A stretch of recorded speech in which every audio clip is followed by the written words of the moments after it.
이번 시간에 이야기 나눌 주제는 우리의 연약함과 실패, 그리고 그것에 대해서 주님께서 중보하시는 것, 이 부분에 대한 이야기를 해보겠습니다.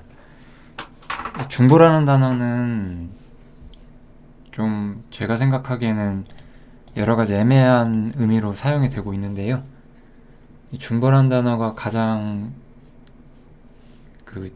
일반적으로 많이 쓰이는 거는 그냥 다른 사람을 위해 중보기도 해준다, 이렇게 많이 쓰이는 것 같아요. 그런 것도 좋을 수 있겠죠. 형제자매의 안녕을 구하는 기도, 그런 것도 있을 수는 있을 것 같습니다. 그런데 일반적으로 이 중보기도에서 가장 중요한 것은 주님께서 우리를 위하여 중보를 해주신다는 것, 이런 것이 중요한 부분이라서 주님의 중보의 의미, 그리고 그것에 대해서 우리가 어떠한 것을 배울 수 있는지, 이런 부분을 정리를 간단히 해보겠습니다. 요한일서 2장에 보시면 이런 구절이 있어요. 나의 자녀들아, 내가 이것을 너희에게 쓰면 너희로 범죄치 않게 하려 함이라. 만일 누가 죄를 범하면 아버지 앞에서 우리에게 대언자가 있으니 곧 의로우신 예수 그리스도시라, 이렇게 말하죠. 여기에 나오는 대언자 있죠. 이 대언자가 이게 바로 중보자를 의미하는 거예요. 중보하시는 부분. 그러니까 이 단어는 좀, 이 대언을 해준다라는 말은 우리의 실패에 대해서 변호를 해주는 거예요. 변호사랑은 변호사 비슷하게 생각할 수도 있는데, 전능하신 심판자인 하나님 앞에서 우리의 연약함을 대신 하나님 앞에 납득을 시켜주는 분, 그런 분으로서 어떤 예수님이 묘사가 되고 있는 거죠. 그래서 이 말은 죄를 범하지 말아라, 그걸 위해 썼다라고 하지만, 반대로 말하면 이 말을 한다는 것은 우리가 죄를 범죄한다는 것을 전제하고 말을 하는 거거든요. 요한이, 우리는 사실 죄를 짓죠. 우리는 완전한 존재가 아니죠. 그리고 만약에 우리가 죄를 짓는다면 중보자이신 예수님의 도움이 있을 것이다 라고 이야기를 하는 거잖아요. 그래서 이것은 우리가 실패하거나 범죄할 것, 그것들이 우리 연약함 때문이라 친다면 우리 연약함에 대한 문제, 이것에 대한 해결책을 이야기를 한다, 이렇게 보셔도 될 것 같습니다. 이 문제에 있어서 좀 하나 정확히 짚고 갈 주제가 있다라면은 이 성도의 견인이라는 말이 있거든요. 이 성도의 견인이라는 말은 하나님께서 구원하신 백성은 절대로 그 구원을 뺏기지 않는다는 거예요. 이거는 너무나 당연하죠. 어떤 사람이 예수님을 믿고 구원을 받으면 어떤 일로서도 그 구원을 뺏기지는 않죠. 물론 이제 그 사람이 진짜냐 아니냐, 이런 문제는 좀 중요할 수 있지만, 만약에 정말로 어쨌든 예수님에 대한 확고한 믿음을 가진 사람이라면 그 사람은 절대로 이루어지지 않아요. 그러니까 이 말은 우리가 여기서 말하는 것처럼 죄를 지을 수밖에 없는데, 우리가 죄를 짓더라도 우리의 구원이 뺏길 수는 없다라는 거죠. 먼저 이걸 알아야 돼요. 그래서 여기 보시면 요한복음 10장이죠. 내가 저희에게 영생을 주노니 영원히 멸망치 아니할 터이요. 영생을 받으면 영원히 멸망치 않아요. 그리고 저희를 내 손에서 빼앗을 자가 없다. 우리는 주님의 손에 들어가 있고 주님에게서 우리를 뺏을 수 있는 존재는 없다, 이거예요. 또 아버지 손에서도 빼앗을 수 없다라고도 말씀하셨어요. 하나님 손에서 성도를 빼갈 수 있는 사람은 없다는 거죠. 또 이제 요거는 요한복음이고, 요거는 이제 로마서죠. 로마서에서도 우리를 우리 주 예수 그리스도 안에 있는 하나님의 사랑에서 끊을 수 없다 라고 말을 하면서 결국 누구도 우리의 안전을 빼앗을 수 없다라고 말을 해요. 그러니까 사실 우리는 범죄할 수밖에 없는데, 범죄를 해도 우리의 구원이 사라지는 건 아니에요. 그 부분이 먼저 확실해져야 되는 것이고, 만약에 이 부분에 대해서 불안함이 있다라고 한다면 굉장히 불완전한 그리스도인의 상태라고 할 수가 있습니다. 그렇다고 해서 우리가 죄를 지어도 괜찮다고 해서 우리가 죄를 지어도 우리의 구원이 이루어지지 않는다고 해서 우리가 마음대로 죄를 지어도 되느냐라고 물어본다면 절대 그럴 수는 없어요. 왜냐하면 정말로 구원받은 사람이라면 단지 이 견인, 우리가 구원이 이루어질 수 없다라는 것에 만족할 수가 없거든요. 왜냐하면 우리에게는 하나님과의 교제라고 하는 새로운 문제가 있는 거죠. 그래서 그 문제로 연결시켜주는 요한복음 13장 이야기를 먼저 해볼게요. 우리는 이미 목욕한 자와 다름이 없어요. 우리는 이미 온몸이 깨끗해졌어요. 그렇지만 우리는 또 실패할 수밖에 없죠. 그래서 발은 더러워질 수가 있다는 거예요. 그래서 발밖에 씻을 필요가 없다라고 예수님께서 말씀을 하시는 거예요. 그래서 주님께서는 우리의 발을 씻기는 것이고 또 서로 간에 발을 씻기는 것이 옳다라고도 말씀을 하시는 거예요. 그래서 이 목욕이라는 거 하는 것은 우리가 완전한 구원을 이미 얻었다라는 것을 의미를 한다고 우리가 생각할 수 있을 것 같고요. 이 발밖에 씻을 필요가 없다라는 것은 이건 이제 우리의 사귐을 지속하고 유지하는 하나님과의 교통을 이어나가는 그러한 과정이라고 우리가 볼 수가 있습니다.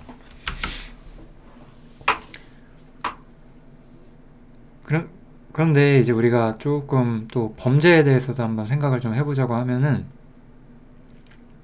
우리가 이렇게 생각할 수도 있잖아요. 나는 나쁜 짓 안 하고 범죄 안 하는데 이렇게 생각할 수도 있는데 우리는 그리스도인이고 우리는 깨어있는 양심을 가지고 있기 때문에 우리에게 있어서 범죄의 의미는 굉장히 커요.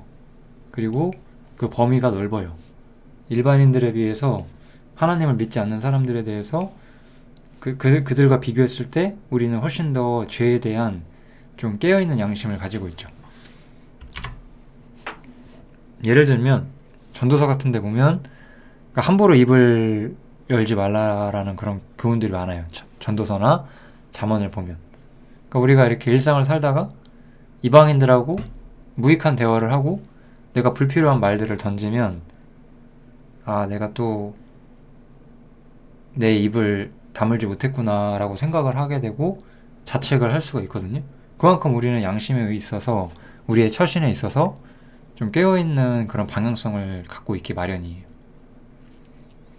그래서 하다못해 그래서 제가 신명기 구절 하나를 지금 예로 든 거예요.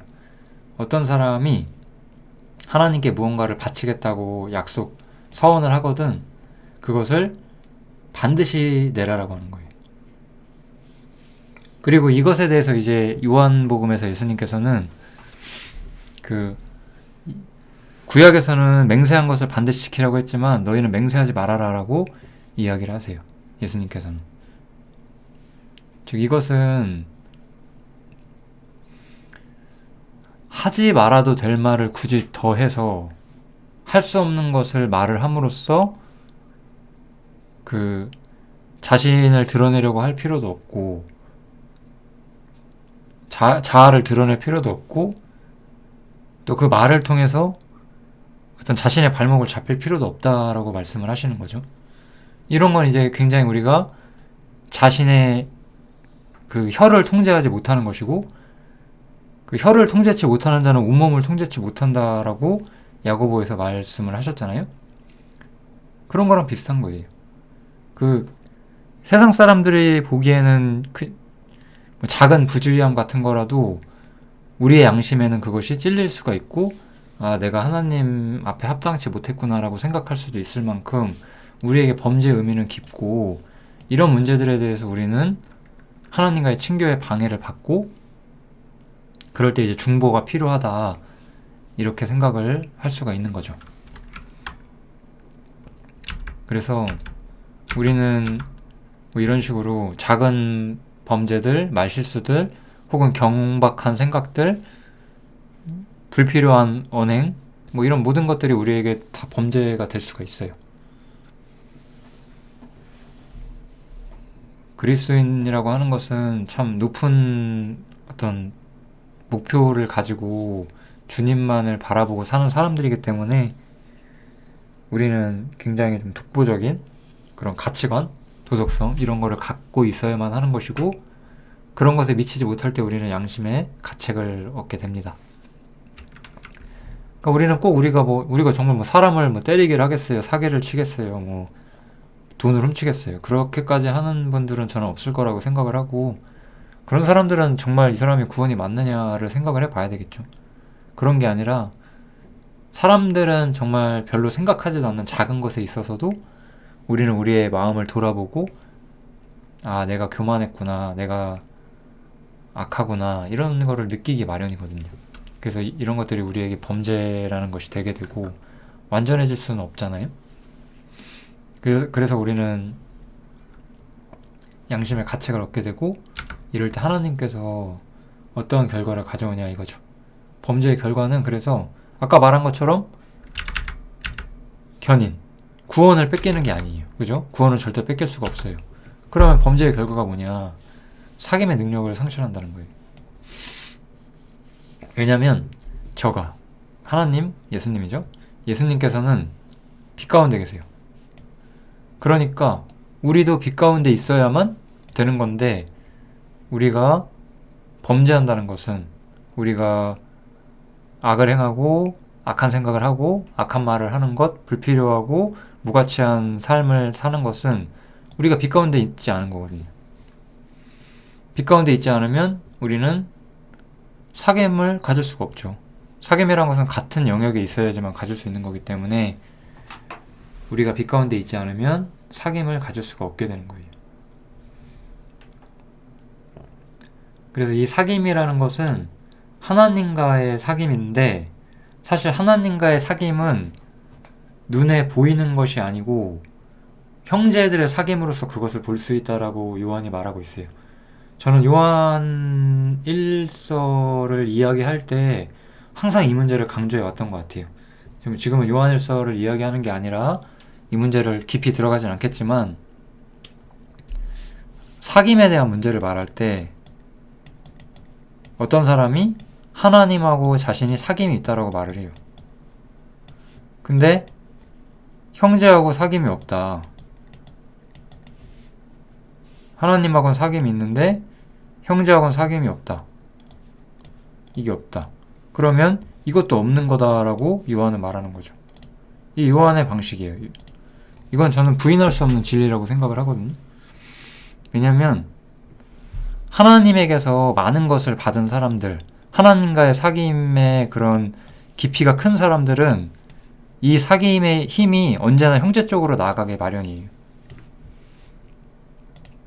그러니까 교회에 대해서, 형제에 대해서 더 많이 인내할 수 있고, 기다릴 수 있고, 섬길 수 있고, 자신의 어떤 가치관을 주장하지 않을 수 있고, 용납할 수 있고, 이 모든 것들은 사실 하나님과의 사귐으로부터 오는 건데, 그런 것들을 가지고 있다면 형제들과 사귐을 유지할 수 있는 힘이 많이 생기죠. 사실은 사귐이라는 것은 용납할 수 있는 능력으로부터 오는 거예요. 그리스도인이지만 우리는 다 연약하고, 그러한 연약함과 자아에 둘러싸여 있기 마련이고, 그들을 사랑할 수 있는 능력, 주님께서 나같이 고집센 자를 사랑해 주셨던 것처럼 똑같이 고집센 우리 사람들, 형제들을 사랑할 수 있는 능력이기 때문에 이 사귐의 능력 상실이 오게 돼요. 그리고 이제 하나님과의 사귐이 끊어지면 당연히 사람과의 사귐도 끊어져요. 형제들과의 사귐도. 그래서 이것은 항상 겉보기에는 형제들과의 사귐이라는 결과를 통해서 오게 되고, 어쨌든 근본적으로는 범죄의 결과는 사귐의 능력을 상실한다는 거예요. 우리가 꼭 무슨 나쁜 잘못을 해야만 사귐의 능력이 깨지는 게 아니죠. 우리가 육신에 빠져있고, 육신의 정욕을 위해 살고 있고, 육신적인 목표를 가지고 있고, 그런 모든 것들이 사귐의 능력에 방해를 가져오죠. 그죠?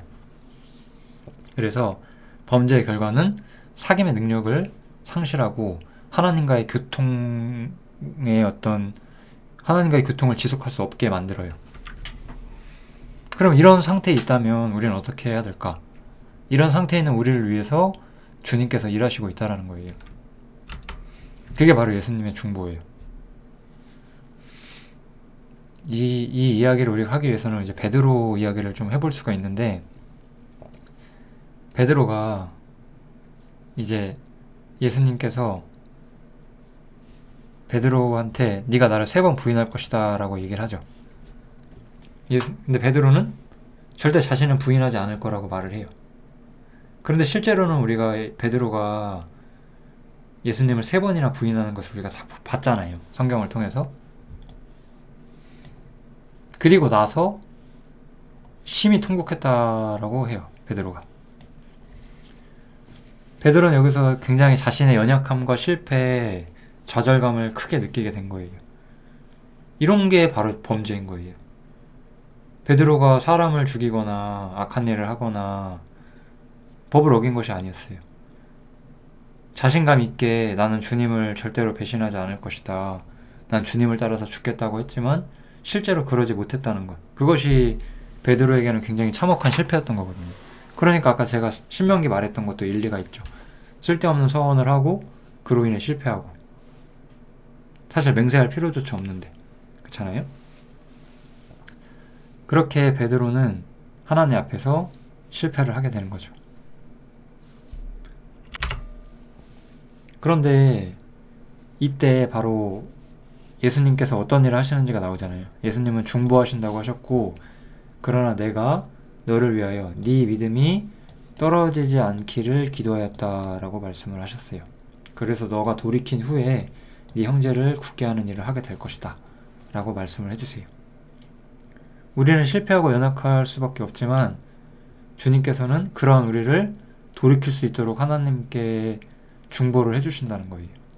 그래서 우리가 돌이키고 우리가 다시 하나님을 볼 수 있는 그러한 힘, 그러한 것이 바로 주님께서 우리에게 해주시는 지속적인 어떤 은혜라고 할 수가 있어요. 우리는 제사함이라는 걸 통해서 우리의 죄가 완전히 씻기고 우리의 죄값이 완전히 치러져서 우리가 심판받지 않는다는 거, 거기서 어떤 하나님의 죄인을 향한 큰 사랑을 느끼지만 그거는 어떤 점에서 모든 죄인을 위한 하나님의 보편적인 사랑인 것이고, 지금 나에게 쏟아지는 매일매일 나에게 부어지는 사랑은 무엇이냐, 이렇게 중보를 통해서 연약한 나를 위해서 하나님께서 어떻게 나를 대우하시고 계시는가, 그걸 통해서 우리가 볼 수가 있는 거죠. 그래서 좀 연약함과 실패라는 것은 좀 우리가 교훈을 받아야만 해요. 우리에게 실패는 불가피해요. 우리는 실패를 피할 수가 없어요. 우리는 죄인이고 여전히 죄성이 있기 때문에 우리는 완전해질 수 없잖아요.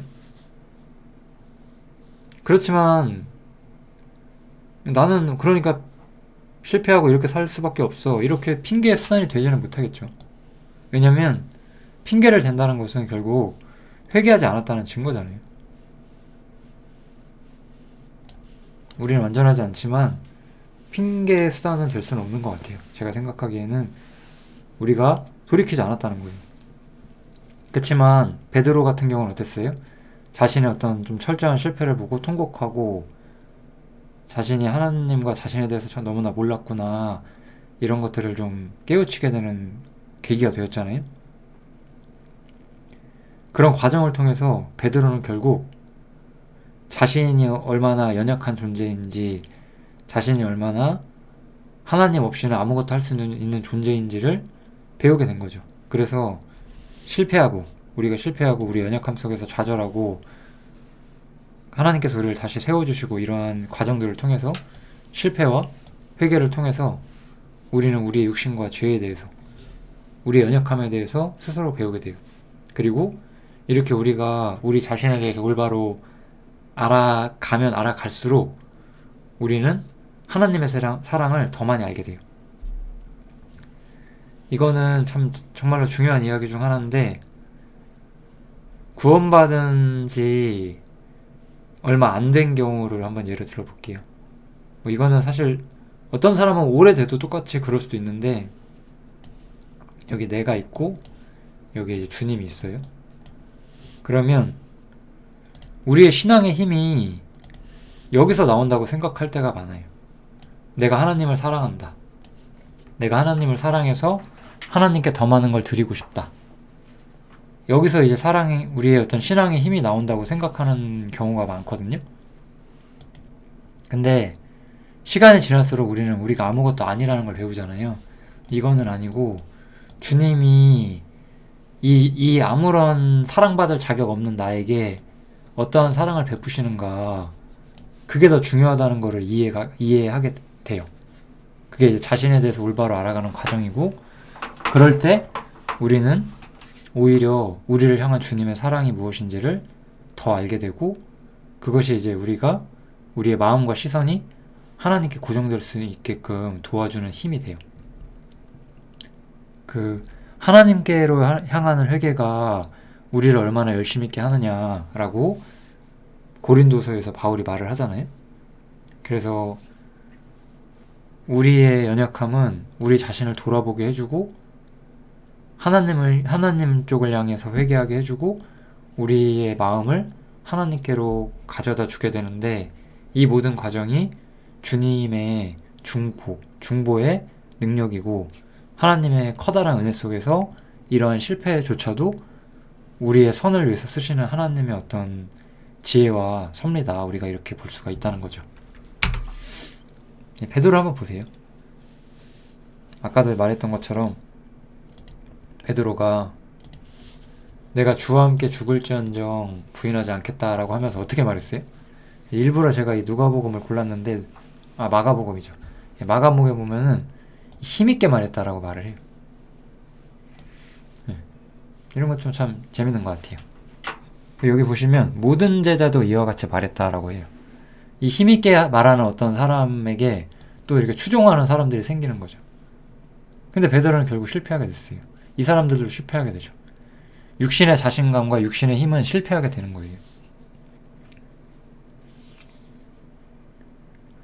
우리는 주님을 부인함으로써, 우리 육신의 정욕에 노출됨으로써, 하나님이 아니라 세상에 끌림으로써 자신의 연약함을 끊임없이 발견하게 돼요.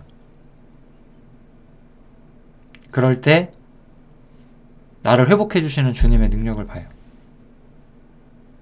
어떻게 회복이 되느냐? 사실 자신에 대해 성찰할 때 회복이 돼요. 왜냐하면 자기 성찰만이 우리를 겸손하게 해주고, 겸손해질 때 이런 나를 하나님께서 여전히 사랑하신다는 말의 의미를 이해하게 되거든요. 자기를 성찰하지 않는 사람들은 언제나 남 핑계를 대죠. 환경 핑계를 대죠. 그럴 때 우리는 아무것도 배우지 못해요. 그렇지만 우리가 자신에 대해서 올바로 알고, 우리가 자신의 실패를 좀 객관적으로 인정하게 되면, 내가 이런 존재고 나는 이런 사람이었구나, 그런 것들이 우리를 약한 사람으로 만들어주는 거예요. 다른 사람을 쉽게 판단할 수 없는 사람이 되게 만들어주고, 왜냐면 나도 똑같은 인간이니까. 그래서 베드로가 그렇게 자신의 한계를 본 뒤에는 다시 한번 예수님한테 질문을 받죠. 요한의 아들 시몬아, 네가 이 사람들보다 나를 더 사랑하느냐라고 했을 때 주님께서 그 베드로는 이제는 내가 주를 사랑하는 줄 주께서 아십니다라고 답을 해요.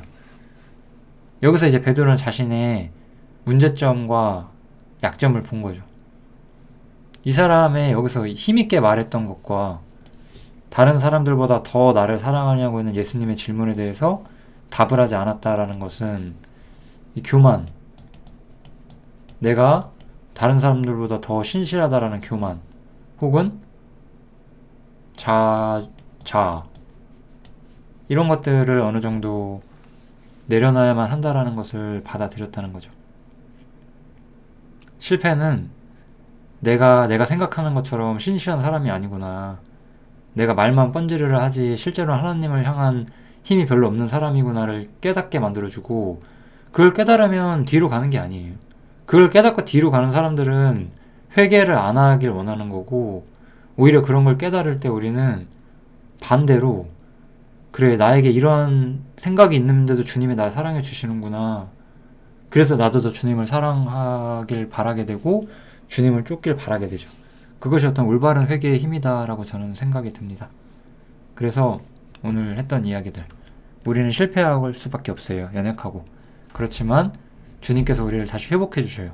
그게 바로 중보고 우리의 실체를 보게 해주시고 그를 통해서 은혜의 어떠함을 다시 한번 우리가 배울 수 있게 해준다. 뭐 이런 이야기를 조금 드리고 싶었습니다. 우리가 이 세상을 살면서 매일매일 어려움들을 겪어요. 그런 과정에서 주님께 의지하면서 사는 법을 매일매일 훈련하면 좋을 것 같아요. 이거는 어떤 그리스도인이든지 똑같은 것 같아요. 누구나 다 어려운 상황이 있고 주님께 더 나의 삶을 의탁하는 그런 길들로 가는 것이 좋을 것 같다는 생각이 들었습니다. 여기까지 하겠습니다. 감사합니다.